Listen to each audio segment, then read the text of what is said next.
Good evening and welcome to Night Caller's Bigfoot Radio. You are here with your hostess, Lauren Smith, and tonight I'm going to be interviewing Shelly, Convington, Montana. She is a Texas native. She is a Bigfoot researcher and a wildlife enthusiast and researcher as well. She has traveled across the United States investigating Bigfoot and as well as camping and learning about wildlife all over. That's actually one of my life goals. So I am honored to have you here tonight, Shelly, and I can't wait to start picking your brain on this. Well, thank you, Lauren. I'm very humbled anytime anybody wants to talk to me, but it's my pleasure, and we'll have a good time. Oh, of course, of course. Okay, so I'm just going to start with how did you get into this topic? Well, it all started with my husband's encounter in, I believe, 1982.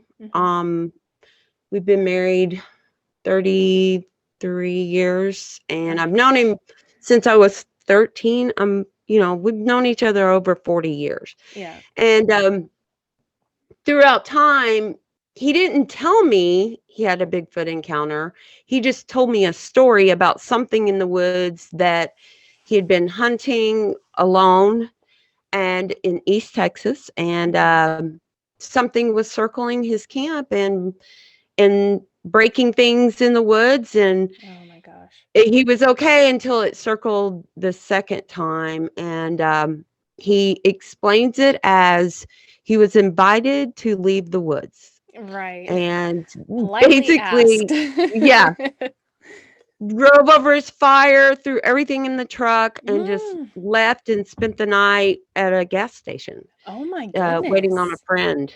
And so I actually didn't know that about I didn't know his story. So that's oh my gosh. It was he so for years and years and years he'd tell me the story, and I'm like, what is he talking about? I mean, I believed in Bigfoot being in the Pacific Northwest, but we're in Texas, and I knew about the Fountain Monster and all that, but it just never clicked to me. And I remember hundreds of Sunday afternoons us sitting there talking about it, and me just going down this list of what could that have been. And he thought it was a cow at first. And then eventually one day I just looked at him. I said, "Are you talking about Bigfoot?" And he said, "I thought you would think I was crazy, but yeah." Oh wow. Yeah. So that's a pretty good story. Yeah, and I mean, and there's more to it, but as far as where I jumped in was at that moment, I'd been with him for over 20 years, I think, by then. And it was, I know my husband, and he's never lied to me. I mean, we're great friends. We actually like each other. We're not just married, and you know what I mean. I mean, I don't know. There's a lot of people that are married that don't like each other. Right. But I knew that all those years of him telling me over and over and over that it happened and it was real. And I don't know, I kind of just lost myself in trying to figure out what happened. What is really going on? Yeah. And now we're, 2021, and that was probably in around 2010. Oh my gosh. 13, something like that. And I really just delved into the internet for 12 hours a day, every day for a couple of years. Never talked to anybody, didn't want to talk to anybody. I was scared of everybody. I thought they were crazy people, or I just didn't know, and then ventured a little at a time. But I was doing my own little research over here, and not visiting, not getting out of Oklahoma or Texas. And then eventually got to know some people because I started talking about wildlife behavior. Right. I knew about that. I knew a little bit. And when people would make these weird claims, like horses, their hair being braided. Yes. And I'm like, okay, let's talk about this. And the next thing I knew was I was being invited out. I was also uh, invited to host a cryptid show, Mhm. which went on for about 2 years, Mhm. and that was great. But it about killed me. But in that whole time, I got to know a lot of people that could associate those stories. Right. I'd read all the stories. Now I'm meeting those faces. Yeah. So here we are today. Yeah. And DNA kits and all that down the road.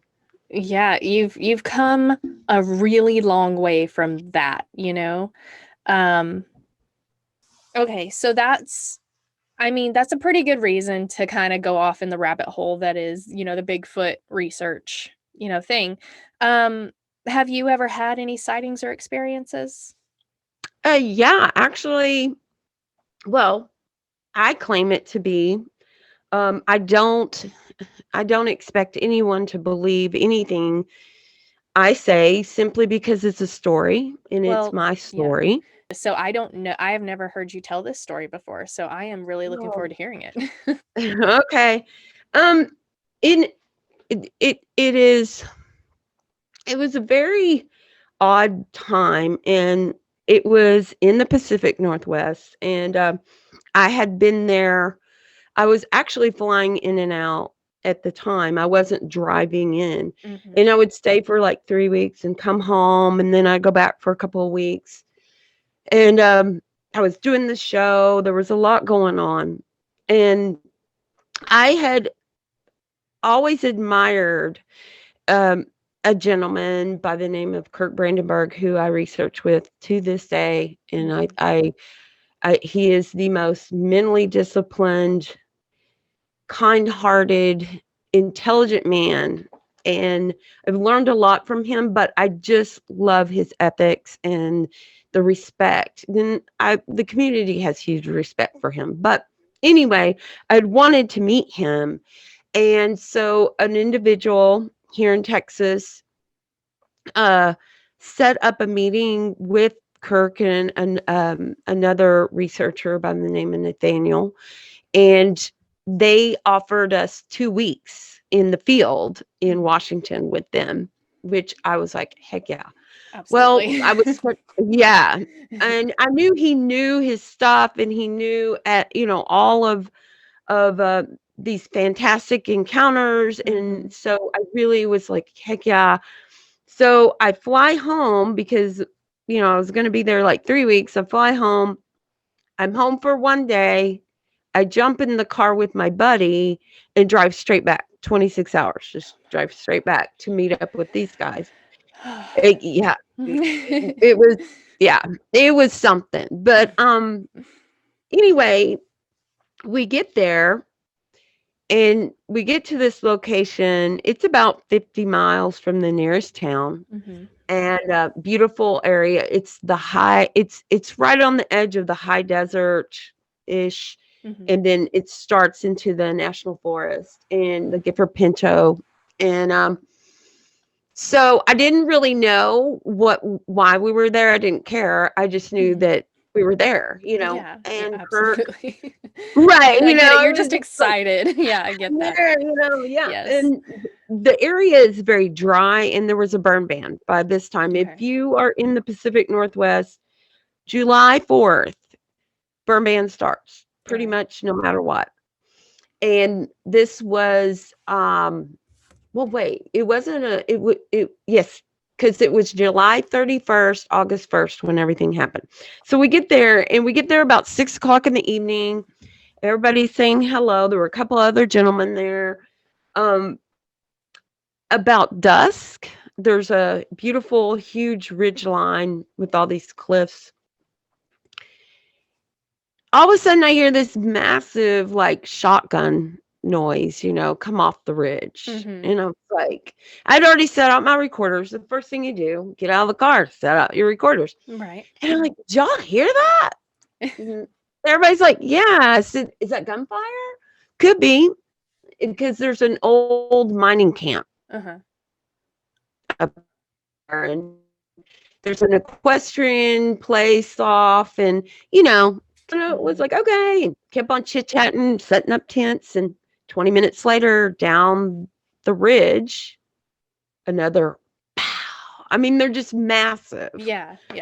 And I have all these recordings. I have them all. Yeah. And so this goes on, and it moves closer and further down the ridge and closer to our camp throughout the night. We figure out real quick that this is not gunfire. This is not humans per se. I mean, they were so loud and so big. There was no way. I've never heard a human be able to make that kind of tree knock. Right. At one point, and I have to say this because even though I've written everything down and I have it all on recording, I think over time, our stories get a little, facts and fiction, not really that there's any fiction, but one day versus the other day, because this was a 3-day event of activity. Yeah. And it was hundreds of knocks over 3 days. But at one point, we had a couple of guys go off down a logging road in the dark. We have no fire. We have no lights. Everything's dark. We're keeping it dark. And I hear a knock come from the tree line.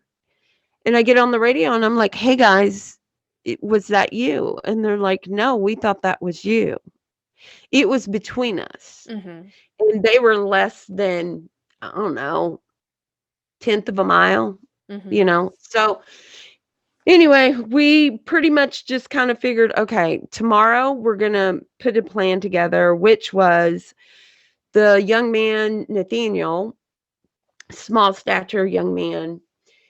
Him and I are going to stay up and we're going to make a ton of noise and we're going to laugh and giggle and we're just going to act fools, and all the other guys are going to get in their tents. So that's what we did. Same time, same place, same channel. Here comes those knocks from this same exact ridge line. And here they go. Here they go. They start working their way down towards our camp once again. Well,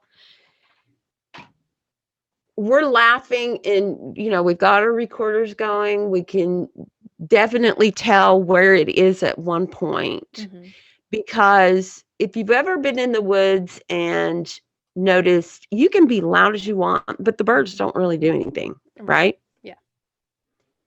I mean, if a deer comes in, they're going to run off, or hogs, but birds pretty much just don't leave it. They don't care. And to prove that, I had been flaring one night, or thermal, using thermal, and we had seen a couple little heat signatures in a tree right outside the road. And I'm like, what is that? Because they look like a little triangle, like this on a branch. And so Kirk and I start throwing sticks and stuff at, trying to get it to move. It wouldn't move. And finally, we have to hit the tree for them to move. Right. The noise is not going to make them move. It's the vibrations in the tree. Right. And it's 2 little birds and they fly off. Right. So anyway, as Nathaniel and I are sitting there screaming and laughing and doing the Sierra sounds and just acting fools. Right. All of a sudden, this knock, and I have all of this audio, comes from our left, where there is a path that goes through the forest into another kind of little campsite near across the logging road. And all of a sudden, this massive, like, home run knock, and the birds just fly out of this big lodgepole pine over our camp. I knew that's where he was. I knew it because there was a burnout tree almost falling right in front of it, and it was a perfect hiding spot. It was a perfect advantage. Now, mind you, the advantage of this location is it's a 3-tier. So I have a berm behind me that's about 12 feet, and then I've got low land in front of me, but I also have an elk meadow to one side of me and then flat area to the other side. Well, there was one also in the meadow. So they were knocking back and forth. It was like they wanted our attention, or whatever this was, wanted to get us to pay attention to the loud one, the aggressive knocker. The passive knocker never moved. It stayed in that meadow and just would knock these little passive knocks, answering the other one as it moved towards us.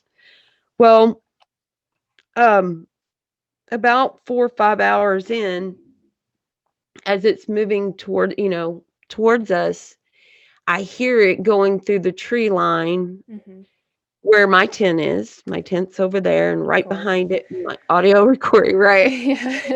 And I'm on the other side of camp, but I'm watching, and it's a blue moon. It's a second full moon. So I'm able to see everything great. Right. And we hear it just like crunch, crunch. And I'm like, you could hear me on the audio go, what is that? And then you hear not a knock, but a pop, like like that. Yeah. And I was like, what the F is that? And all of a sudden, a silhouette walks out of the woods, out of that tree, that dense black tree line, into the lodgepole pines that are going down into the meadow. And I see this silhouette of something go through the trees 3 times down the hill, just gliding ever so, like it wasn't running. It wasn't running, but it was fast. It was, because I feel like the strides were so big. Now it could have been elk, sure. But anyway, it walks towards the other one where the knocks are going on. And I had said, what the F is that? And my buddy Nathaniel says he looks at my hat brim where I'm looking, and he looks and he sees it. I'm seeing the silhouette like this, and then he sees it as it turns like this, and he can see the light coming through where the arms are. Yeah. Like hanging. And I just looked at him and said, don't talk to me. Don't tell me what you saw. Yeah. Just wait till tomorrow, and we'll both draw what we saw. Right. And so we get the other guys up and tell them what happened. No more knocks. Zero, zilch, done. Not another knock ever again. 3 days of just constant. Yeah. And moving towards us, and they're back and forth. And then once we saw what we saw, they were done. It was almost like they wanted us to pay attention to them so they could get a better look at us, maybe, and to get into the light. They wanted y'all to leave, and then they gave up. They were like, no, I don't think that at all. I don't think they try to make you leave. I didn't feel threatened. I didn't feel anything, but what was that? That was crazy. That couldn't have been a Bigfoot. I just didn't know what to think. But no, I never felt that they wanted us to leave. I feel like they wanted to assess how many people were in that camp so they could keep an eye on us in their area. Yeah. Because there's 3 guys in tents, and then there's me and Nathaniel. And making loud noise, what does that do to humans? It makes them jump up, run out, and look around. Right. Wouldn't you think it's much easier to get your subject to move around than you, Mr. 7 or 8 foot tall dude, walk out and check you out? Yeah. Yeah. So that happened, and then go ahead. I'm sorry. Oh, it's okay. I was just gonna say that's a pretty. I have not had a sighting, and as far as first-time sightings go, if I had to pick, that is something that I would choose because, it wasn't aggressive, and it was still scary, I'm sure, but, that was a good sighting. You definitely saw something. The person next to you definitely saw something. You had Mhm. corroboration, that's a big It deal. and we both drew, I drew a picture. I sat and looked at exactly where, I watched it and drew everything, all the trees. Mm-hmm. And then I drew 3 silhouettes, walking down. And then Nathaniel, what he did was really interesting. He took a picture of where he saw it Mm-hmm. and then drew in his little Bigfoot the way it was, or, Right. his creature. And then we were separately interviewed, and then we did another, I think, 2 days of data collection on hype and where it was and what happened. Yeah. And then we left for 6 days and came back, and then it happened again. And not the exact same thing, but there were only 3 of us. And we had gone, since everything had come to a complete halt, and we had collected all the data we could possibly think about collecting, we decided to move along and check out some other locations. And we were all the way over on the Pacific coast on the 101, and we hiked up that highway in the middle of the night in full black ops with thermals. And it was the coolest thing ever, Lauren. I was 4 miles up and 4 miles back because we were waiting to see if anything would come out of the forest and head to the beach. Right. And it was so cool because it was the night of a jellyfish bloom. So there were thousands of blue glowing jellyfish on the beach. Amazing. And the moon was still almost full. Mm-hmm. And so I always joke because Nathaniel and I are running around. And at first I'm like, don't touch the jellyfish, they'll sting you. Well, we finally, got brave enough and figured out they weren't going to sting us. But what I was doing was I would smash the dead ones on me and rub the stuff The on goo, my yeah. goo. And so I was blue, luminescent. And I Uh-huh. was like, look, we're having bioluminescent activity. It was the best time. I will never forget that. That's something But I love. I love to hear that from you that, that yeah, research is serious, but there are times when to me, oh my gosh, there's being so many times. being out in the woods to me is my goal. And I will Mhm. research while I'm out there. If I have activity or there's data collection opportunity, I'm all about it. But to me, just being able to be out in the woods is the reward in itself. And Oh, then, all of that's a perk. And then the memories you make with other researchers, just like that, yeah. that's amazing. That's Yeah, amazing. it was really yeah, it was one of my top 5. I mean, I've got some really great stories that I will never forget that, I've got some scary stuff. I've got some just amazing things, but that one, it was so funny because we're trying to be, like stealthy, and we're in all black and we're walking up the highway. And when a vehicle would come down the highway, I'd dive into the ditch and they're like, Shelly, there's a cliff there. Quit diving into the ditch. All I can think about is that, Yeah. law enforcement's going to pull over and go, what are you people Yeah. doing? Yeah. And why are you in all black ops and have firearms? I mean, Yeah. 'cause, and so I just didn't want to go to jail, but it was amazing. But that night we did that and hiked 8 miles, 4 miles up and 4 miles back. Saw a lot of beautiful, wonderful things, and went and spent the night on a tsunami ridge, and got up early the next morning and decided to go all the way back to the location Oh my because we gosh. had been talking about a 6-day rotation of these things possibly, rotating back to same feeding areas or areas in general, um, about every 6 days. And so get in the when we get back, we know nobody's been there. This place has really fine silica dirt. It's kind Mhm. of dry. These giant lodgepole pines where the limbs don't come out until they're about 20 feet up. So you can see through, there's no undergrowth per Mhm. se in certain areas. But so we get back, and now, mind you, I told you that I had my tent in the tree line when the first Right. episode happened. Well, I was across the camp about 30, 40 yards, I guess.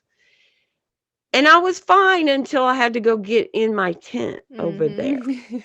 Yeah. And I was fine. I did it, but I slept with my little red headlamp on and my Mhm. 45. And Yeah. from that trip forward, that's when I bought the rooftop tent, I think, or a Yeah. year later. Yeah. It was a year or two later, but I didn't want to sleep on the ground ever again. But Mhm. anyway, when we come back, I asked the guys, I was like, hey, do y'all mind if I put my tent in between you two? I'm just not, Yeah. Yeah. I'm gonna admit right now, I don't want to be over Mhm. there. And they're like, Yeah. no, no, fine. And so I had a lodgepole pine right next Mhm. to the head of my tent.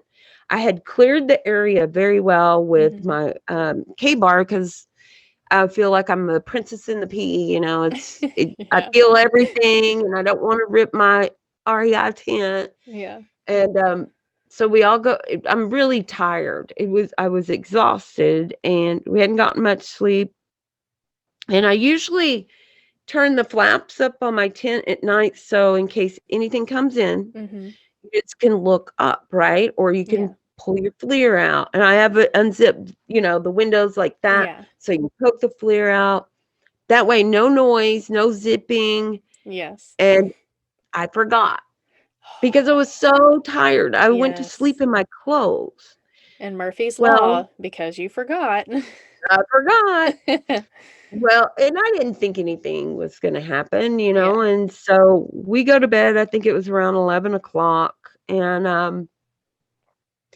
I wake up, and it's before daylight, but close. Mhm.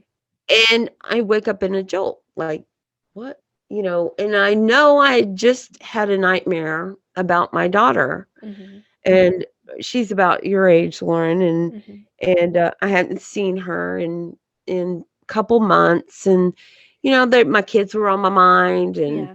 and so I thought, oh, you're just having a nightmare. Go back to sleep. Mhm. And so I lay my head back down, and then I wake up again, a jolt, like, what Yeah. the heck was, so I lay there, and then all of a sudden, bam, boom, boom, boom, boom, boom, boom, boom, boom. And I'm like, what the heck? Yeah. Something hit the tree next to my tent, which was only 5 feet, Yeah. maybe at the most from me. And I'm just laying there, and thinking, what the heck? And I'm listening. Now the flaps are not up because I Right. forget. So I lay there thinking, okay, it's okay. It's nothing. All right, Shelly, it's okay. We're thinking 5 minutes, and then bam, bam, bam, bam, bam, bam, bam. And I could feel it underneath my mat Right. in my tent. I am mortified. I'm not lying. I am mortified because 6 days ago I watched something walk out of those woods Mhm. that was probably around, I think we decided somewhere around 7.5-ish. Right. And I just lay there and I'm thinking, are the guys hearing this? Oh my Right. gosh. And one thing I always, try to do is do not let whatever's gonna happen, Mhm. because we had a thermal out and we had Mhm. audio out, and just let it happen. But Mhm. I'm in fear because I don't know if something's standing there hitting the tree. Right. I don't know. I just know that my mind is just going. Mhm. And and I have all that audio. I have to send all that to you. Yeah. And, Yes, I would and appreciate it. sure. Just And for my own. sure. And at one point you go on, Kirk. trying to whisper because I think I'm probably thinking it's not next to me, it's on the ridge behind me. Mm-mm. That you remember I said is about 12 feet up. Right. It's a flat spot. There are a few trees, but there's this really old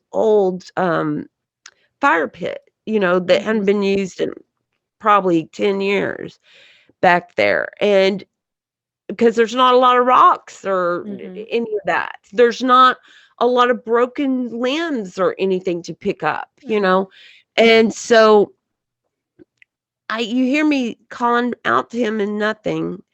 And so this went on for 30 minutes, I believe 33 minutes That's of the these longest 30 minutes, I bet, girl. of my life. And because 5 minutes between each one of those pow booms is forever. Yeah. And I just lay there clutching my firearm and just thinking, waiting for the next one. Yeah. And then I hear the birds start chirping.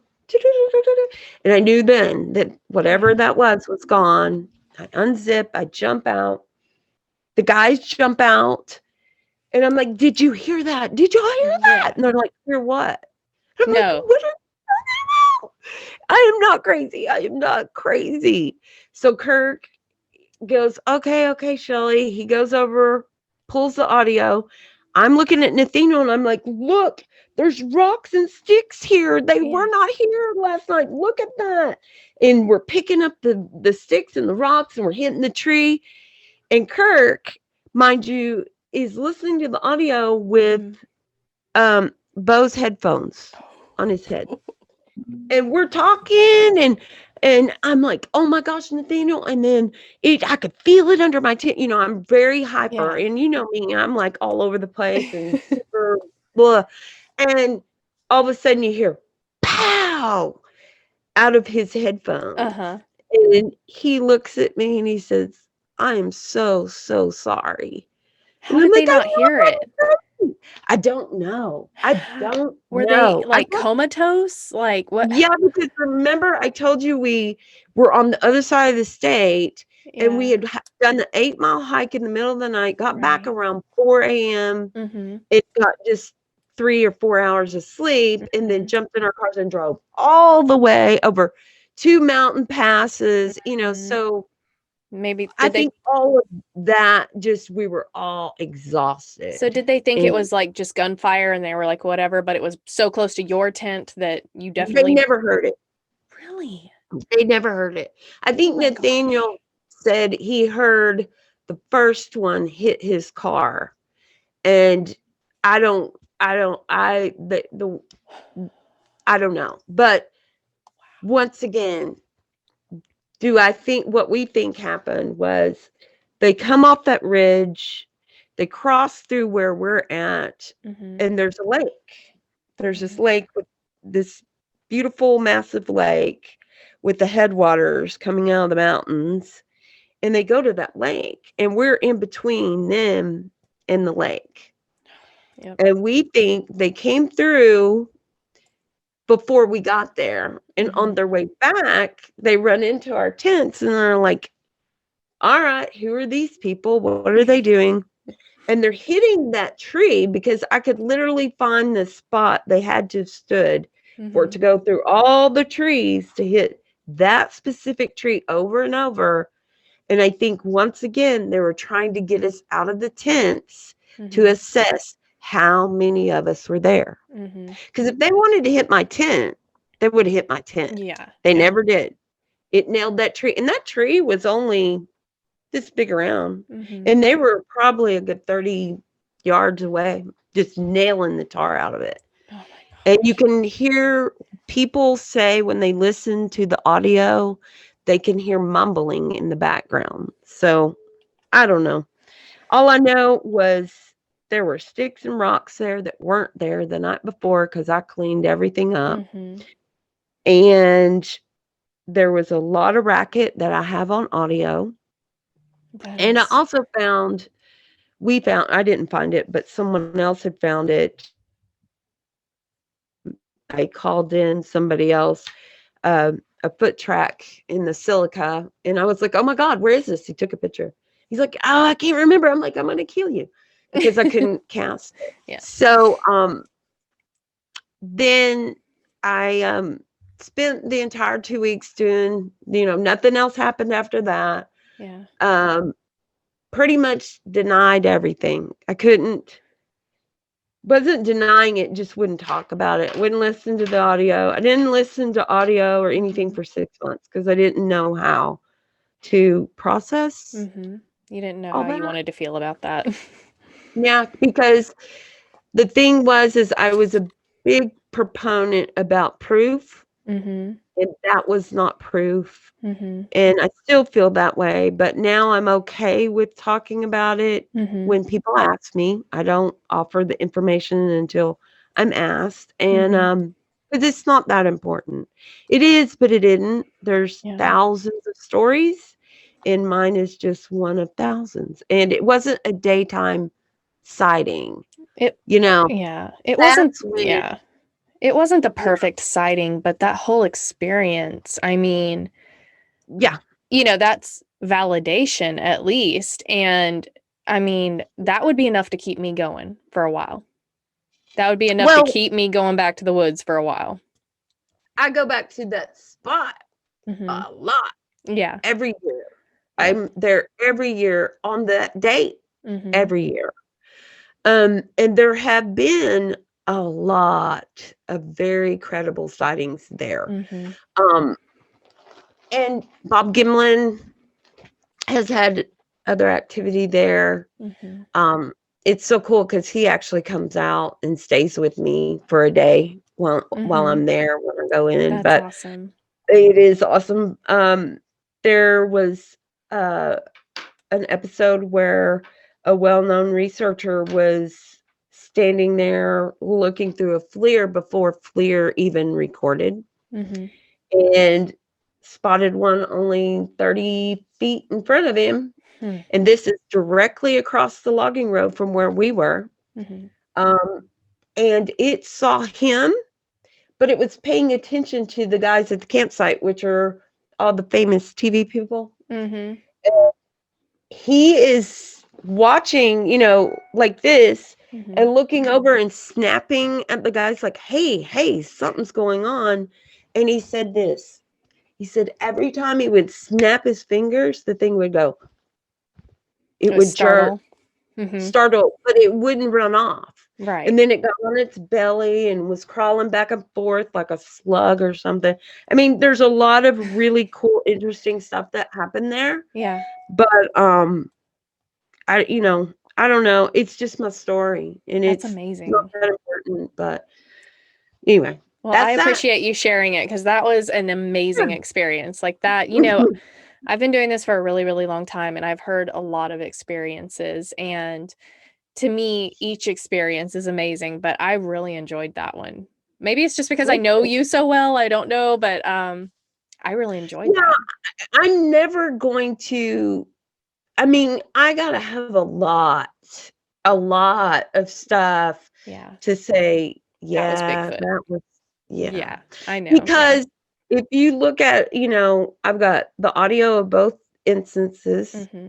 I had an impression, a foot impression. I had the actual rocks and sticks that hit the tree. And I have other witnesses there with me on both occasions, same people who are very credible. And it took me about, I think, 3 years before I even went public with it. And some of the audio is on YouTube because we finally decided to release it. But once again, it doesn't prove anything, but it's still a really cool experience that keeps you going. Thank you. It just keeps you going. Okay, so you've been everywhere, I feel like. A lot, yeah. You've been a lot of places. What's your favorite research area? And you don't have to give like the exact area, but would you say that one is your favorite or yeah? I mean, it's a calling, for me. And honestly, Lauren, it's a love-hate relationship, I'll say, because nothing that was in 2015, and we're in 2021, and nothing's happened, and I've invested a lot of time and effort in. I know probably that 50 miles better than I know my own backyard. Yeah. And it's a very interesting place. It's got a lot of cool history. But I cry a lot when I'm there. It's real emotional because I get really kind of frustrated. Yes. You know, you're sitting there 2 weeks alone in the dark and nothing's going on. I mean, I play my ukulele or beat on my Bob Gimlin drum and you know, try to keep myself occupied with checking out wildlife behavior in general, and I love it and I hate it all at the same time because it wasn't a Class A sighting. I cannot imagine if that had been in the daytime and that thing actually got eye contact with me, because it's not scary seeing them, in my opinion. It's when you know they see you. Yeah. That's what I think would, you know what I mean? Like, girl, locking eyes and you realize he's checking you out. That's scary. Yeah. And especially at that distance. So you know, and I struggle with, I really, really, really focus on challenging myself and making myself uncomfortable in positions. Like, I put myself in places where I feel uncomfortable for a reason. Yeah, I do that same thing. And I try to face my fears. And I stay in some creepy freaking places where I've never met. Other people will say, you're crazy. I'm not going there by myself, and I will do it. But that place has a hold on me to where every year it gets a little harder. I don't know why, but I get that feeling of dread when I'm there, but I'm always there. But each year that feeling of dread seems to increase. Really? And I'm not sure what it is or why. I don't believe in all the, you know, I'm not saying it has anything to do with the outside forces at all. Right. It's just my inner demons that I'm battling with. I don't know if it's because I feel like I'm trying to convince myself I'm not crazy, or I don't know. I don't know. I can see that from a psychology standpoint, that every year you're there that something doesn't happen, that dread is probably linked to, did I imagine all of it? You know, just prove it to me, pop out, do something, prove it to me that I didn't imagine all of that, that wasn't just a dream or, you know, something. And then again, you go back the next year, nothing happens. And I can understand that dread and frustration, and having done this for as long as I have and not had a sighting, I understand that frustration very well. I live, eat, and breathe that frustration. That says a lot, though. When someone tells me they've been doing it for a long time and they haven't had a sighting or activity, that's validation in my book. I mean, because you can go to any conference and everybody there's had 25 sightings or encounters or whatever. Right. It takes a lot. And I always tell people, I want at least 3 things from your encounter or your sighting or what happened to you at that moment that says it wasn't anything else. And that's why I kind of like, you know, I have my audio. It was moving towards us. We found a track, you know, and then I had the sticks thrown. I have the sticks and rocks. So it takes a lot for me. And I think that's why I struggle, is because it's not proof. Even though it's pretty good, it's still not proof. I do that same thing. You know, I've had activity, I've had experiences, I've seen stuff. I've seen things on FLIR, night vision, but I don't count those. I'm not going to count those because I don't have proof. Yeah, not either. Without a doubt proof, and you have, Right. like my mom, she's had a few sightings, and people are like, she's had that many sightings, and I'm like, do you know how many times she's been in the wood looking for Bigfoot? I'm like, she has been out, let's just say, hundreds of times to have those few sightings. Yeah. I'm like, you have to, some people get lucky. They do. But for me, that's not the case. And I have to do my due diligence and get out to the woods as often as I can to make it happen, And you can't force Yeah. it. Yeah, I mean, right. You can't. You just got to be there. You've just got to put yourself in the right place at the right time. And hopefully, that's why we are always looking for the most recent sighting, Yeah. and you get it in the same month, which, like I got a phone call on my way home from there. Kirk called me and he said, "Are you going through New Mexico?" And I'm like, "Yeah." And he said, they just had a sighting this month at my where he had actually FLIR'd a Bigfoot, we think. I mean, it was on Finding Bigfoot, and it's pretty darn good. Right. And I said, well, send me the GPS coordinates, I'll go. And I went, and it was a creepy, creepy, creepy place. Some really great stories I'll have to tell you another time. But these things like to come out during the dusk and sit and watch you. Like, we're here and you're there, and we're going to just sit here and watch you. And won't leave. But anyway, I get there, it's down in a bowl, so I'm kind of trapped, only one way out. And I stayed there 3 days, nothing happened, but they just started logging like 2 weeks prior. Yeah. So, it just happened to not be in the right place at the right time. Right. I know how it goes. I'll go out with a group and they're like, we had a sighting here last, 2 weeks ago, we had a sighting here, and we're back here, and I'll go with them all excited. Nothing. I've gotten to the point, I was at the point where I decided I was just bad luck. And now I feel like that a lot. Yeah, I feel that a lot, and I tell people, actually, I try not to tell people because then no one will take me with them ever again. But, I said, I'm just like, I feel like I'm bad luck sometimes because they'll have all this activity and then I go with them and it's like nothing. But, okay, so what is some equipment that you cannot go research without? Okay, so now for me, it's a good question because I don't know, not everybody's like me. I mean, are you going out for the weekend? Are you going out for a couple of weeks? Are you going out alone? Are you going into areas where you don't have phone reception? So for me, I try to get out as far as I can. Yes.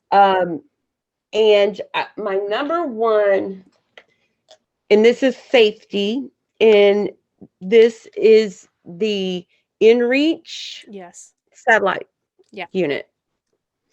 This I carry on my body at all times because it keeps all the data, like my GPS coordinates, all of that. It's hooked up to my phone where I can literally every night text my husband at pin drops me exactly where I'm at. If I get lost in the woods, it's tracking me every 10 minutes. Right, yes. So if I go to a different location and I'm, get turned around, I have it all on my phone and on this unit. I also keep, solar panels in my my Power Monkey Extreme, which is a backpacking solar panel and lithium battery, because you got to charge these things and these things. Yes. So, I mean, my husband, I think this was the best money I ever spent to make him feel good, because not hearing from me for 2 or 3 weeks at a time, my children got really upset with me and were like, we had to put Dad on Valium for a minute. So it's worth it. It's way worth it, and it keeps all my records. Absolutely. It keeps those Like important every place I've spots. ever been, Yeah. every conversation I ever had. Mm-hmm. Yeah. Yeah. When I wanted to mark something, say I find a track, I can mark it on that unit. Yeah. It has all of that. And the service is anywhere from $20 to $120. Yeah. I also have helicopter insurance, if something happens to me and they need a care flight in Yeah. and rescue me, Yeah. it's there. Yeah. It's It's well worth it. It's well worth well, I it. mean, we've never heard of a hiker getting lost in the woods that had one of these, Yeah. that didn't make it out. Right. Right. My husband, so we bought that. My husband went and hiked the Superior hiking trail a couple years Okay. ago, and we bought it Mm-hmm. for that. And it drops breadcrumbs as you Mm-hmm. go, and so I could follow his hike. And then every night it would like send a. We had a. I don't think we had that one, but we had a different version, and it This sends a one, message. I have two. Yeah, I think it was that one. And I ran over this one, so see, I was gonna say that one looks used. Yeah, well, But it still works, but it doesn't have a screen. But yeah, it would send yeah. a message saying I'm stopping for the night, and then in the morning I'm starting for the night. And that was the Oh, greatest okay, yeah. peace of mind for me because, if I Exactly. hadn't heard that, I would have been worried, calling in the National Guard and being like, "Where are you?" Mhm. But it's worth the peace of mind. Ours was like, I think I want to say like $27 a month, which was money well spent Yeah. because then after he got back, I got to use it and take it See, out. like this is my location, and you can see all my little, That's the awesome. lines are where I'm moving around, and all of those little blue dots are my little text messages to Dawn every day. That's awesome. But, That is yeah. awesome. And then it tells you, for people out there, it gives you the GPS coordinates, your elevation, all your metadata. Yeah. So when things happen, you have it right on your unit here. Right. And you have a compass, you have, Mhm. and I get weather reports on it. That is No matter awesome. where I'm at. That is Yeah. absolutely vital. Yep. Yeah. Yep. That's vital. Oh my gosh. I mean, it's just so worth it. It's worth the peace of mind. It's worth for a Bigfoot researcher, especially, especially if you watch, the missing 411 and all that. Like, Right. this is worth it. Absolutely. So, okay, so that is a very valuable and vital piece of evidence. This is what I was going to go to next. So, can you tell me? Yes, this is what I was branching into off of that question. Yeah. Tell me about your kits and then how the citizen science thing started, because I know people have a lot of questions about that. Okay, sure. So when I started all of my Bigfoot stuff and going out into the woods, the questions I started noticing, watching people online was, what would I do? What would I want if I was a field researcher and I found some kind of biological evidence? And I thought, well, a wildlife DNA kit would be good because of, people were picking up hair, and then you would see people complaining about contamination and all those things. And, my father is a retired DPS narcotics lieutenant with Texas Ranger honors. And so I knew that he would expect that from me. And it would just made sense. So I created a little DNA kit for myself. Well, when I started going out into the woods or going out to the Pacific Northwest, us Southern girls, when we're invited to places, we always bring a gift, right? Yes. So my deal was I got invited to the Olympic Project. I had been invited to some other places, but I got invited to the Olympic Project, and I thought, oh, I'll make them these DNA kits. Because in that way, even if they hadn't heard of me, they'll know that's what I'm looking at.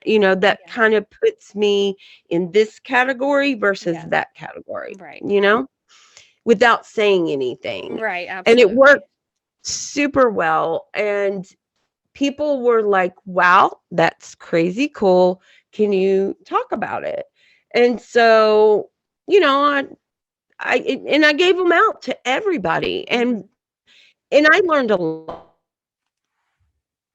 I learned a lot about people in general. They either looked at it and said, or they looked at it and said, hey, this is cool. Tell Yeah. me about it. Yeah. So that kind of helped me decide who I want to hang with, Yes. without.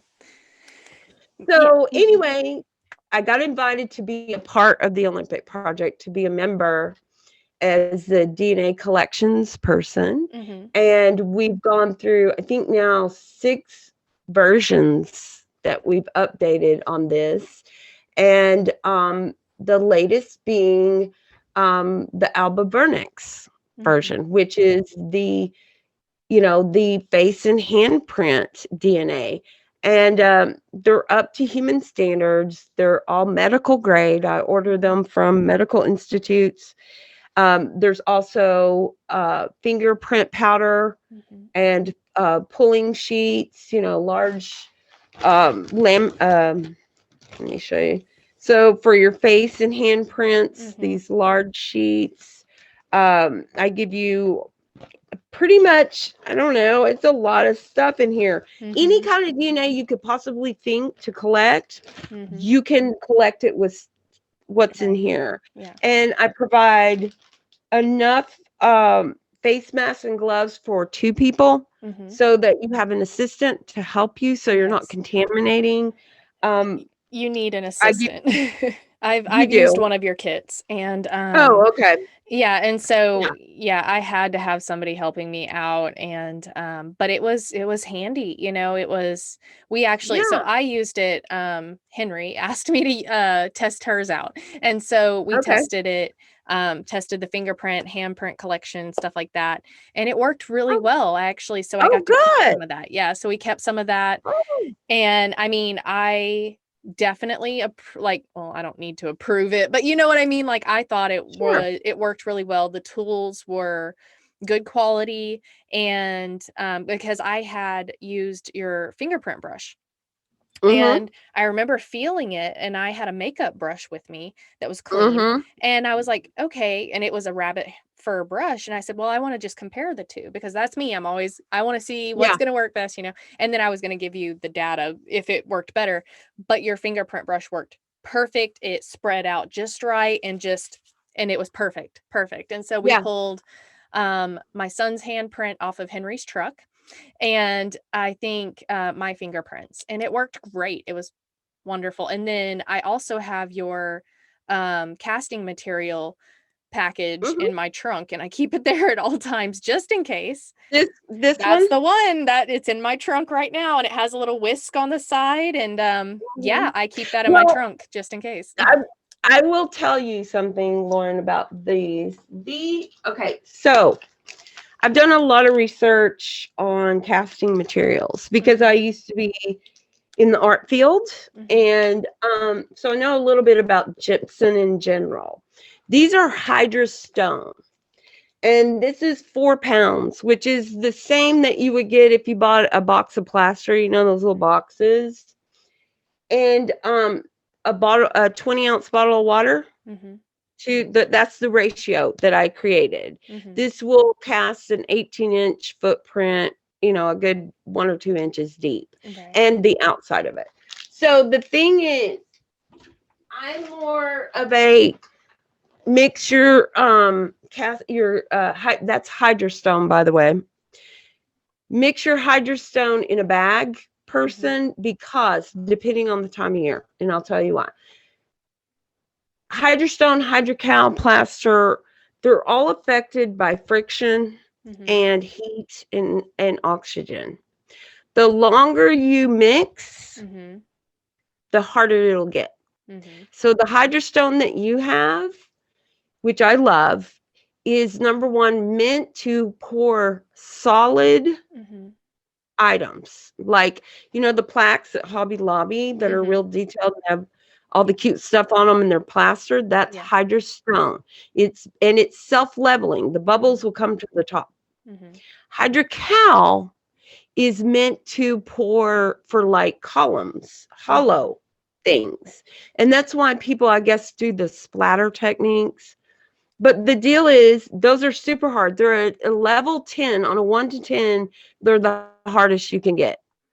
But the trick is the longer you mix, the harder it will be, because they're meant to actually be mixed with electric drills, because they're meant to be mixed on a vast amount to pour a whole bunch of stuff, right? Right. Well, we don't have that, we don't have that option, right? Right. But oxygen and heat. So if you've got a warm, sunny day, your Hydrostone or Hydrocal or plaster is going to set up really quick, and your mixing time is going to get really short. But if you will do your Hydrostone or Hydrocal in a 2-gallon bag, put your water in, your bottle of water, pull the air out, you can mix this for 20 minutes. Clip your tip here. Yeah. And then pipe it in from the back. That's the way I do it. But people don't want to do it that way, so I made these. So I would say wintertime, cold, damp time of the year, use this guy. But when it's hot and you don't have a lot of time because you know that heat's going to get you, put it in a 2-gallon bag. And I double bag them and sell them like this. But put it in a 2-gallon bag and put almost the whole bottle of water in there, not all of it, and mix it for 10 minutes, clip it.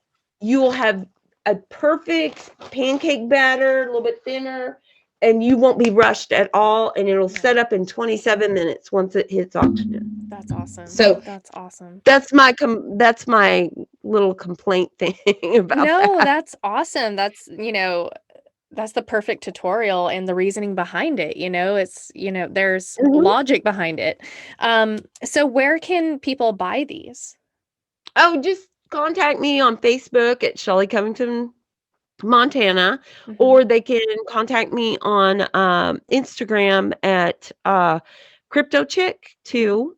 And I'm in the process right now of I've been filming a tutorial video for the Alba Vernix kids, and that I'm going to launch my YouTube channel and my Instagram channel for the Citizen Science Sasquatch Inquiry Group, which is a movement. It's at this point, well, there's other things behind it, but I'll talk about that at another time. But right now, it's just a movement and a mindset. The Citizen Science Sasquatch Inquiry. We are just citizen scientists trying to do the right thing, inquiring about the possibility of the great North American Sasquatch, and about integrity and going about what we do in the most scientific manner we can, as being just layman citizen scientists. So I'm going to launch all that, and I'm going to launch videos on tutorials, how I use the kit and how to use, where to send it, who to contact. That's awesome. Also casting and, other things that are Sasquatch related and citizen science related. That's truly amazing. So whenever you do that, just let me know I'll edit this part out, but just let me know and I will share the entire hell out of that for you. Oh, sure. Yeah. I will share that because that is something I feel like people, they need to know. Yeah. People need to know. I want to do, so for me, it's like, if I can do like 5-minute or less little instructional videos on the way to do little things like, why is this a dog track versus a coyote track? And talking about the differences and what the science is behind that kind of opens your mind into looking at Sasquatch versus bear in a different light. Like tracking in nature journaling starts to make your mind's eye see detail differently in the landscape differently. You're reading the land at that point. And I want to make these little short 3 to 5 minute videos because people don't care after, they'll skip through everything to the end. And I want to capture their attention just as long as I can, but not too long, because then it's boring and who cares, and just put bits and pieces of little knowledge or interesting facts to help. Just, Yeah. Hold on. you know, Yeah. so. Hold on. We're glitching. Okay, there we go. Oh, you froze for a second. Sorry. You were freezing, Okay. and I was like, hold on. Okay. Yeah, Yeah. you did too. That's really awesome. I think that those are going to do well, and I, for one, will be sharing those because I think that's much needed. Yeah. Go ahead. Much needed. So, you know, you've you've starting your citizen science and starting these DNA kits and everything and the Olympic project and everything. You've been involved in some pretty cool things. Like you were involved in some data collection in Jefferson, Texas. It was the first instance of the Alba vernix, and you were involved in that. But I want to hear, what is the best evidence that you've seen to date?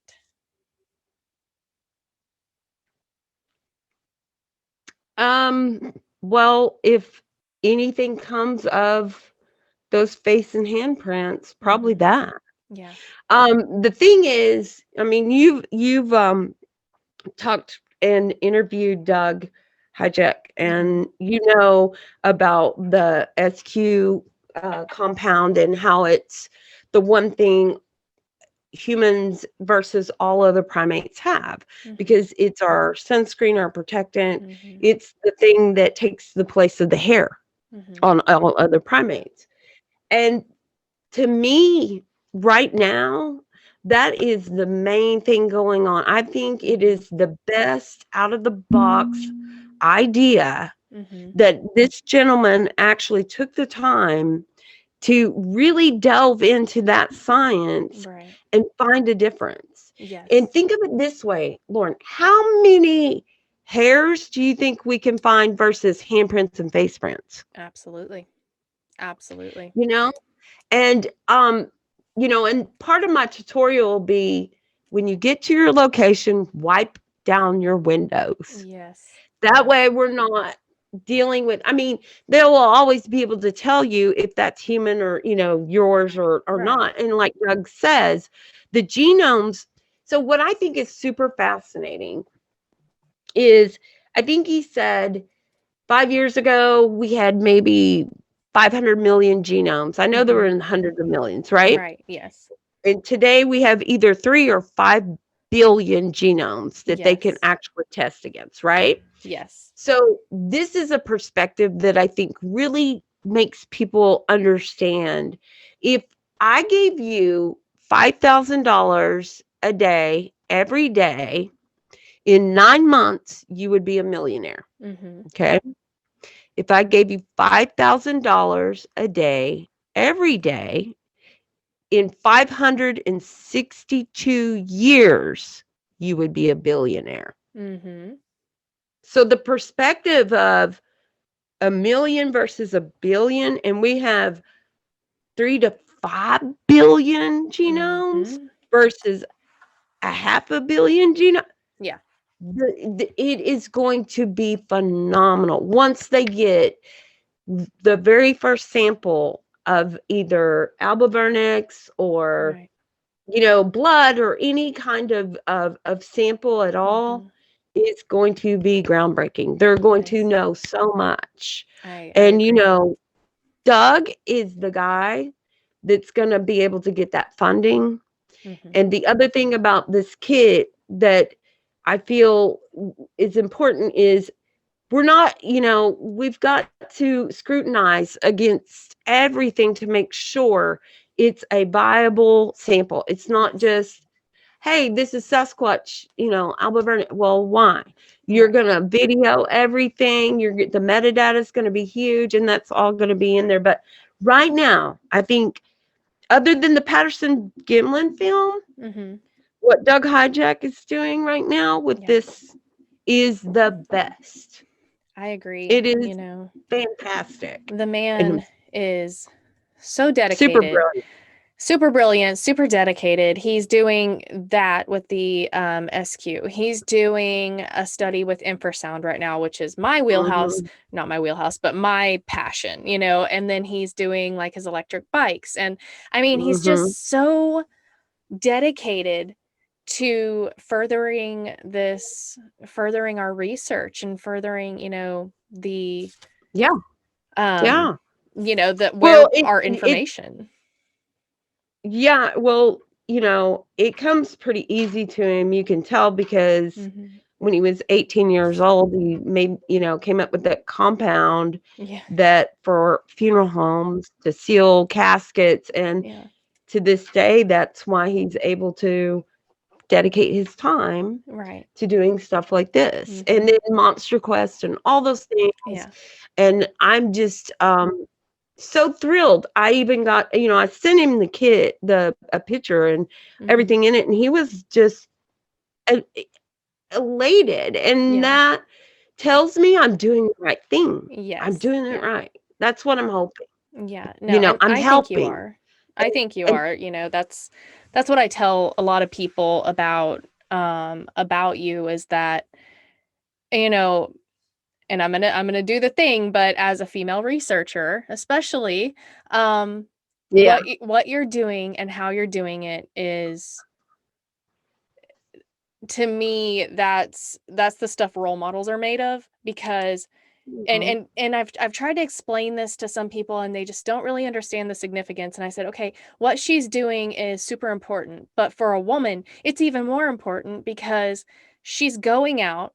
She went and got, you know, certified as a tracker. She goes out and camps alone. She goes and researches alone. She's traveled across the United States alone." I said, "And she's learning everything she can at all times. She doesn't think she knows it all.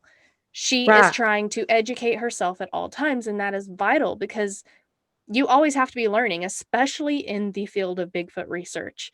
You can't know it Hmm. all. If you think you know it all, No, you need to just stop. You have right. to be able to keep adapting and keep wanting to learn the next thing, because Bigfoot, the more you learn about No, the the more less you you know. know. Yeah, it's the Yeah, exactly. The more you know, the less you actually know, because they right. are a mystery, a constantly evolving and frustrating mystery. Right. Yeah. I mean, for me, I know that sometimes people think I'm arrogant or harsh, and I get that. I understand. But that's not what I'm trying to put out there. What I'm putting out there is I'm an average woman.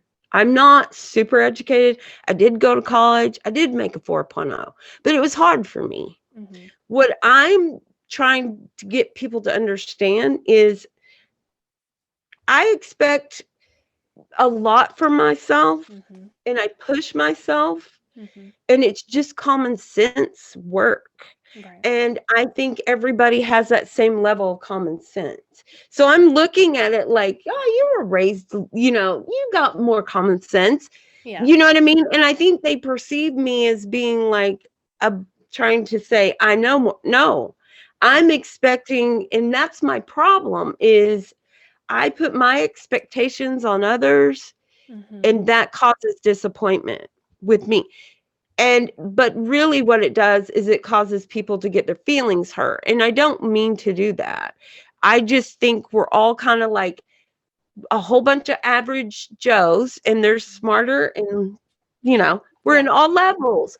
But we're not in the scientific community as a whole. I mean, we're Right. just walking around, beating on trees and doing calls in the woods. It's fine. Mhm. But that's not scientific research, and that's never going to be considered research Yeah. to the scientific community. And Mhm. that's not what I want to be perceived as. Mhm. I want one scientist to say, Shelly, you got something here. Yeah. What can I do to help you? Yes. That's an You know, amazing goal, and that's an amazing thing to strive for right there in Well, this but I field. feel like I'm at the bottom of I'm average. I'm Yeah. not anything special. I'm just dedicated and I'm determined. And I know I probably will never prove anything or ever see anything. But maybe my little DNA kit was in the right hands and Exactly. somebody else used it and they were Exactly. able to prove it. That's Exactly. all. That's all That's it is. that's giving back to the community right there and helping everyone be a better researcher. And I think that's amazing. Well, that's how I feel. Like, you can't be, I realized long ago, we try in the Bigfoot community to do everything. Like, you try to be really good at audio, and you try to be really good at thermal, and you try to be really good at data collection, and or reading or listening to audio and using spectrograph. Everybody tries to do everything, and it's like, you know what? I'm not going to do that anymore. I'm going to be really good at one thing. Mine is going to be, evidence in general and how to go about our tools. I really feel like we're lacking in tools, and I was lacking in tools. So for me, it's a quest on what better tools can I provide myself to make sure I'm not chasing my tail. Absolutely. And you like the infrasound stuff, and other people love audio. And I think if we focus on one thing we really love and make ourselves an expert at that, not Bigfoot, but make yourself an expert at audio, make yourself an expert at video or thermal or whatever. And if you're not, reach out to those people and outside of the Bigfoot community that know more than anybody else you've ever met. You've got to go hunt them down. You've got to ask. Michael Waldy's really great at just picking up the phone and calling somebody if he has a question. He's not afraid to call somebody and say, hey, I need your help. And that's what we need to do. We need to quit depending on each other as knowing what Bigfoot evidence is. You know what I mean? Like, but in the same light, if I ask two guys about audio and they're both telling me it's not, or both telling me different things, I'm going to keep going till I get three people that are experts in that field deciding it's all the same thing. That's when I'll stop. Yeah, no, you won't. That's the scientific method. That is absolutely, but you won't stop. You're no. We don't stop. We don't stop. We can't stop. Can't stop. Won't stop. Okay, so Jamie and Jenny King wanted to ask a question. Oh, I love them. They're so sweet. I know. Jamie is actually going to be on not the next show, but the one after that, and I'm very excited about that.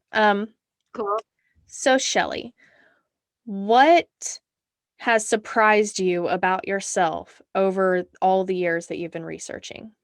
What is something that has surprised you about yourself after researching this long? My tenacity of pushing myself. I find that I am delving into things I fear the most, like public speaking. And I, even though I didn't want to do it, I did. It was like, you have to do it because, being a stay-at-home mother for 20 years or so, I kind of got really lazy about letting myself do things for myself. I let my husband do them. And I think, just like getting in my truck and driving 2,500 miles away from home for 4 months. I knew I could do it, but I was scared, and I just conquering those fears. I don't know. It's just something about knowing that I can do things like going to Ape Canyon and rappelling down 600-foot, rock face and hiking through the snow in 20 degrees of weather during a rainstorm and 50 pounds on my back. I mean, I never panic. I've never panicked. And just at my age, I think too has a lot to do with, oh my gosh, I'm losing my youth. I can't, I'm not ready. I need to push myself to do things I'm not really comfortable with. And so I make it a habit of really like getting on your show. Mhm. It's uncomfortable. Even though I talk a lot, I worry. Yeah. I know I offend people. I know I'm controversial in a sense. I don't think I am, but apparently I am. And it's okay. It's how do I perceive those things, or Right. how they perceive me. It's not just me. It's they either don't like me or they don't like women. I don't know. I can't worry about Yeah. that. But fear. And so fear, facing fear of anything. I'm not afraid of anybody's research. I'll put that out there. Mhm. I am not intimidated by anybody's research Mhm. and what they do and what they can do and what they can't. That does not intimidate me. What intimidates me is trying things that I've never done before, Mhm. speaking in front of people, and most importantly, hitting all my T's and dotting all my I's when it comes to things like this, Mhm. because this is scrutinized by everybody in the Bigfoot community, Mhm. including the scientific community. Mhm. It is. That's scary. That right there is probably the scariest thing I've worked on. Oh, So, absolutely. Absolutely, because it's sad to say it, but people love to tear things down like that. And whereas I see it as, a great help to your everyday researcher going out there that may not take the right evidence collection stuff or any evidence collection stuff.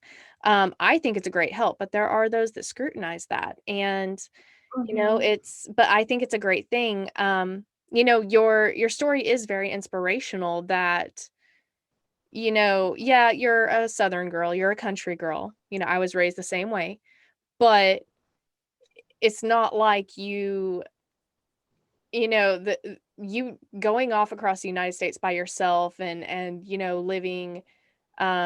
living off the means that you have and all of that. You didn't grow up doing that, right? Like, Not really. My dad, I was gonna say, I mean, we lived on a farm and mhm, we still have a ranch, and I hunt and fish, and mhm, more fish than anything. right. Um, but when I had kids, that's when it changed, Mhm. I mean, um, I'm a little bit, what is it, Donnie and Marie? I'm a little bit country, I'm a little bit rock and roll, Yeah, same. And when I was a teenager, I wanted to be a girly girl and do Mhm, all those things, and I did. And then Dawn and I raised our children, and they were enveloped in sports from the time they got up till the time they went to bed, and mhm, schoolwork. And so my life just consisted of that. But then we camped all the time, and then and we skied. We were outdoors people, but mhm, we weren't survivalists. mhm. Like I butchered chickens when I was in the fourth grade. Right. I Yeah. can do all those things.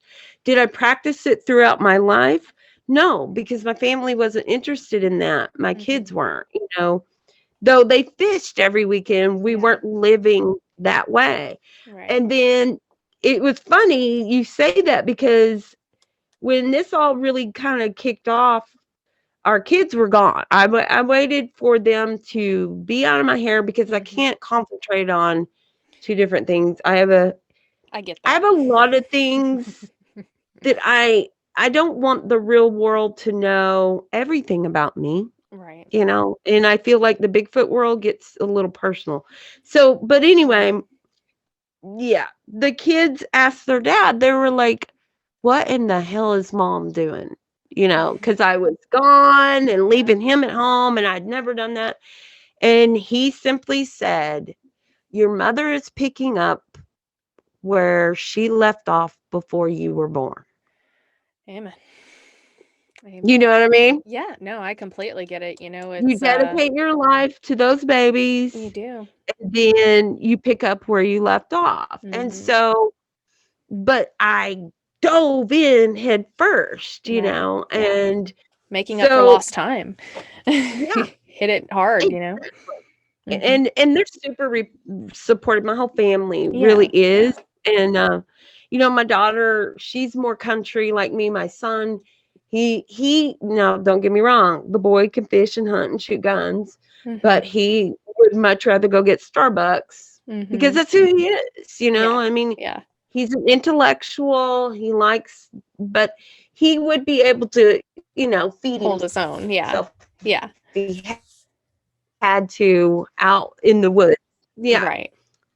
So anyway, I'm sorry. I keep No, it's rattling okay. on. Oh no, you're fine. You're fine. Something I was gonna say, is that it is inspirational, and you were talking about um something important to you was facing that fear and going off and doing those things alone. And I did my first solo camping trip a couple years ago, and Mhm. I will never forget. I did it, and I actually had a really bad experience while I was out there. But I will never forget Henry Edge messaging me. And Henry, she's not just full of words most of the time. So when she Yeah. has a lot of words, you listen up. And she told me, and I'll never forget, she said it's a rite of passage. It's a rite of passage that a woman has to go through, going out Mhm. and camping alone and knowing that you can do it for yourself. And it is. Yep. It's very special. And um it just Henry, the level of confidence and security in yourself. it is because I was just so like afraid that I was letting myself, I mean, the Bigfoot stuff was cool. And Don wasn't interested. He's like, look, Yeah. I know what's in the woods. I don't need to go find it. He's still like that. He's still like, "I support So, you. yeah. I'll go to Yeah. campouts and see people, but I don't want anything to do with that Bigfoot thing." Well, I mean, he will if I force him, but he's Yeah, like, it doesn't intrigue him right. or draw him or Mhm. pull at him like it does us. Right. And, a funny story, well, I mean, it's not necessarily funny, but Henry is the very first person I met in Bigfooting. Mhm. Very first. She is one of the best friends I've ever had and Mhm. closest to my heart. I love Mhm. her more than a lot of stuff. And Yeah. we call her sister wife because Yeah. she loves Dawn, and Yeah. you know, she is something else, and good people. Good people. Henry's And just if good she people. likes you, that's really, really special because she's Mhm. pretty picky. I don't blame her. So Yeah. She is very good people, and um she's one of those people that I research with, and she has some of the most out of the box research techniques I've ever seen. Um, and they're just fascinating. The stuff that she pulls out of her truck they're just fascinating. My kids love Mhm. it. Um, Yep. she's not afraid to just try the most random things, and I think that's Oh, yeah. amazing, and I but love yeah, her so reverse mirror that she puts on her hat. mhm. Have you seen the clip-on mirror yet? I don't think I've seen that. I think last time, Okay, so yeah, go ahead. she has a little tiny mirror about that big, and it's Uh-huh. on a little spring with a little alligator clip, and she puts it on the brim of her hat, and she can see behind her. You know Oh. Yeah, so she's That's pretty good. she's she's something else. She's a Yeah. hoot for sure. But yeah, so that's something, it's a rite of passage to go out and do that. And not to mention that it's being a woman, we are, in my opinion, more likely to draw activity. They're more likely to be curious Mhm. about us. We're more non-threatening. So that's my personal opinion on that, but Sure, I mean, so I will say, so the Citizen Science Sasquatch Inquiry was really supposed to be the all-female Citizen Science Sasquatch Inquiry. mhm. So it's an ongoing project, and I just couldn't get it off the ground because of COVID and some other like legalities. But what it was going to be was 4 months Mhm. in the Pacific Northwest, probably Oregon. But this is the deal: finding a location where there is activity that you can sit for more than 2 weeks is either going to be a lease or Right. private property, right? Absolutely. But you've also got to incorporate recent activity. So anyway, what I was doing, myself and my good friend Cindy Cadell came up with, we came up with the idea. She came up with my logo back here, and what it was going to be with women in a very specific place, but we were going to be doing the exact same thing every day that whole 4 months. Right. So if you come in, and you had to apply, because I couldn't do the friends thing, because then it becomes biased and it's not good. Right. You had to apply, and you had to go by certain standards, like there could be no alcohol anytime, no marijuana use at any time, things like that, Right. because that's legal up there. But anyway, and if you could come in for 3 days, or if you could come in for 3 weeks, it didn't matter. But the women that were going to be involved, you had to follow a set plan of procedures, be it we're going to do a hike at 8 o'clock every morning, or eat breakfast, or whatever. Right. Everybody, it was going to be a rotation of the same thing constantly, because what I was trying to create was predictable. Not us predicting the creatures, but the creatures being able to predict us. Right. That they knew we were going to be at the creek panning for gold at 3 o'clock every day, or at that time of day, Right. or whatever. And I was going to have it going for 4 months, where I was going to be there the entire time because I could, and then other women that were chosen to come in were going to be there whenever they could, and bring in supplies and stuff. But we were also working on, and we still do it. It just, finding the location is my problem right now, and the COVID. But finding sponsors for food and batteries and equipment and all of that. But that's where that thing actually originated from. Really? That's pretty fascinating. I think that's a really interesting project, and I mean, that could net some yeah, it'll be fun for sure. I think that could net a lot of good data, It could. I mean, if we had activity. Well, the thing was too, was Cindy is an archaeologist, and we were also going to record all biological, or all, excuse me, flora and fauna. We were going to collect all the data of the region, not just Bigfoot, but all animal behavior, all the plants, everything we could collect in the area, we were going to do within the 4 months. Just, because I mean, people talk about collecting data, and they try, but it's usually time, date, maybe moon phase, elevation, and who was there. They really don't go any further than that, and so, like, the this year when I was speaking at the conferences, or last year, my big thing was talking about nature journaling, because nature journaling is one of the first sciences. That's how all the early discoverers actually discovered and recorded the data for new species when they came to the New World, right? So there's a whole process and laws to nature journaling. And so so getting back to, so say you're interested in tree structures, which I don't really have a, it could be, it couldn't be. I'm not convinced of anything, but I know a lot of people are, and I'm like, well, why aren't you nature journaling this? Because you're gonna collect all the data, which will take you down a rabbit hole, because you ask yourself 3 questions. I notice, I wonder, and it's been a while, it reminds me of.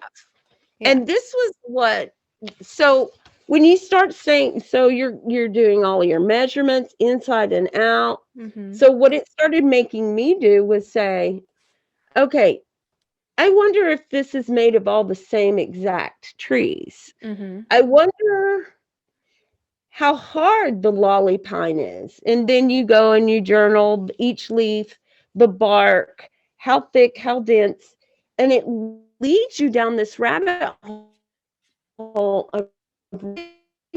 So let's say Mm-hmm. every tree structure that anybody tells me is out there.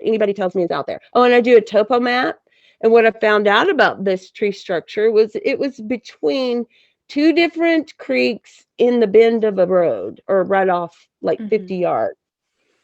So at a certain elevation, let's say I do that for 10 years. And let's say that citizen science discovers that Sasquatch does make tree structures. Yeah. Well, guess who has all the data? Exactly. And anybody can do this. That's the other Mm-hmm. thing. Everything I do, you don't have to have some kind of education. All you got to be able to do is use some crayons and be able to write a few sentences And and Google. do some stick figures, Mm-hmm. you know? Yeah. And just like with tracking, you don't even have to know how to read and write to collect tracking information because Mm-hmm. that's for conservation. And you know, and for poaching and for all those things that the government cannot afford, Mm-hmm. they need people like us. Absolutely. Who better than a bunch of Yes. yahoos getting in the woods looking for a creature Mm-hmm. are collecting this kind of data because you never know. The forestry department may need this data. Absolutely. That's something Because that I try to tell people is what you're saying. Absolutely. Who better to collect the data of the flora and fauna of, all the different things in the right. woods than us, but also let's say that this thing is proven to be real one day. Then us researchers get to hand over our data and say, here's what we found so far. But not only that, we will move from being researchers to being conservationists, to Well, helping. I'm a conservationist. You I can think be a I think there are conservationist. quite a few of us who are already conservationists, but what I'm saying is, Well, we can but go you're adding into to the data. yeah, Hmm. we can go into handing over the data and going into protecting these things. Yeah. Oh, absolutely. Yeah, sure. I mean, I worry that, our efforts are going to be used, but we're not going to be included, which I'm Mhm. prepared for that, Yeah. but this is another reason why the citizen science data um, re, websites and such are so important because you can store all this data in those websites Yes. and Yeah. it's under your name. Yeah, You that's know, vital. yeah, it's really vital. But yeah, that's why, and it's just like when I'm doing, tracking and look, I journal with my tracking work, so these are all the things that are vital about just a coyote, Right. just a coyote, Prince, and Mhm. his gait and what the measurements are and why this is this and this is that. Mhm. If people would delve into those sciences because Yeah. tracking was probably the first science of man at all Mhm. because how they talk about us being hunter gatherers, Right. Yes. right? Yeah. Before we were hunter gatherers we were probably scavengers, Mhm. right? Yeah. We scavenged off of the predator's kills, right? Right. Mhm. Yeah. So how can we follow the predators that are doing all the kills? We learn to track them. Absolutely. That's an So amazing point. those that's probably one of the first sciences as well as journaling. Mhm. So think about the caveman rock drawings or Yeah. they were journaling what was there. So get Absolutely. back to the basics, get back to the basics in the simple stuff before we had technology.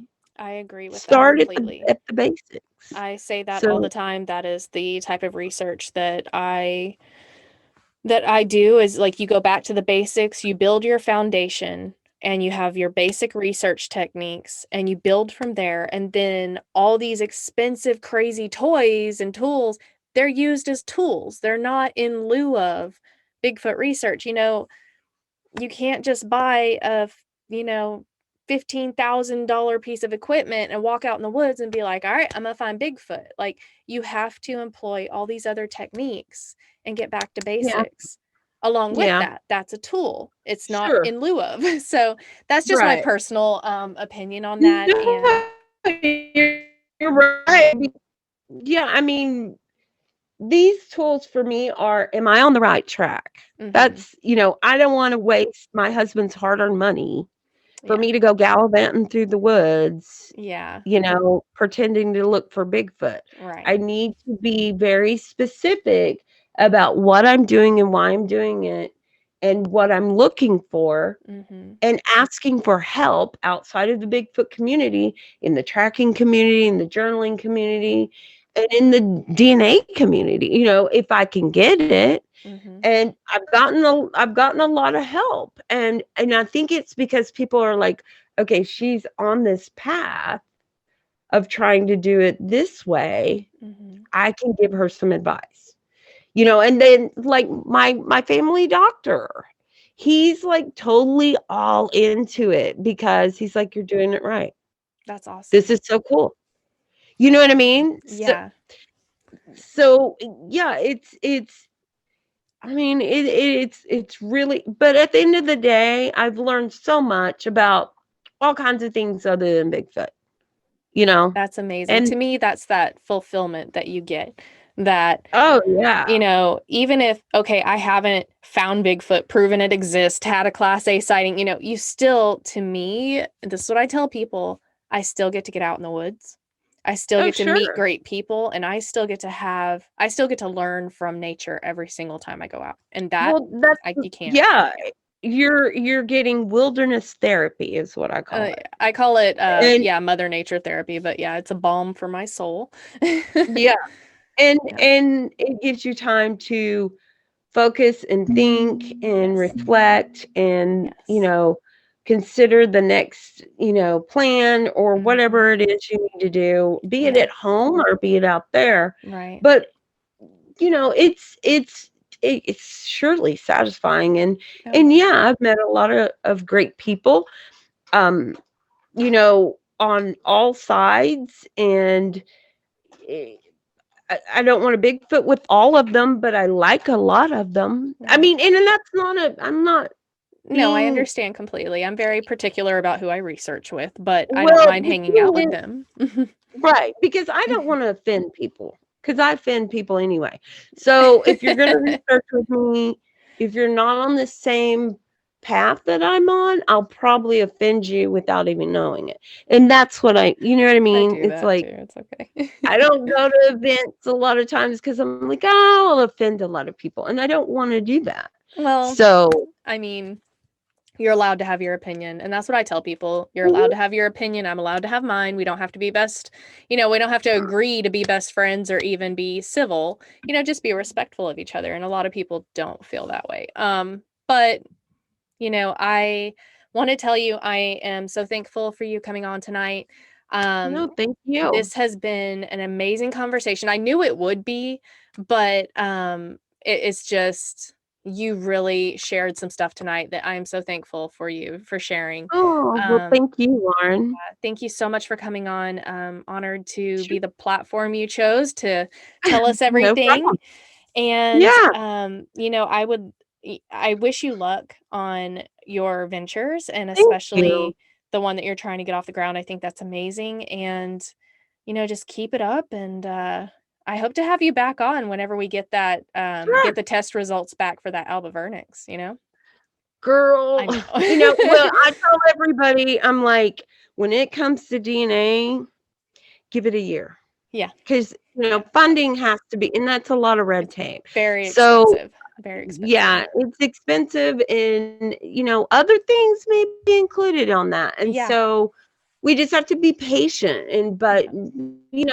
it'll happen when it's time. And Absolutely. but I think it's the best thing we got going right now, and I'm just Mhm. really excited about it. I think so Yes, many more people can actually benefit and bring a lot of great evidence to the table I agree. with this idea. I agree So, completely.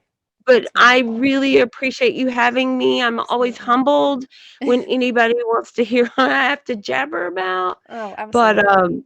I look forward to, spending more time with you. And Of anytime course. you want to talk, I'm here, girl. Oh, absolutely. Absolutely. And, again, thank you for coming on. And you are a font of knowledge. Font of knowledge. Nah, You are. You really. are. So thank you again for coming on. Hold on, we're glitching real Well, quick. thank you. Thank you. And Okay. I'm going to tell everybody good night and go ahead and hit that like and that subscribe button, you guys, and drop a comment below on what you thought of this interview.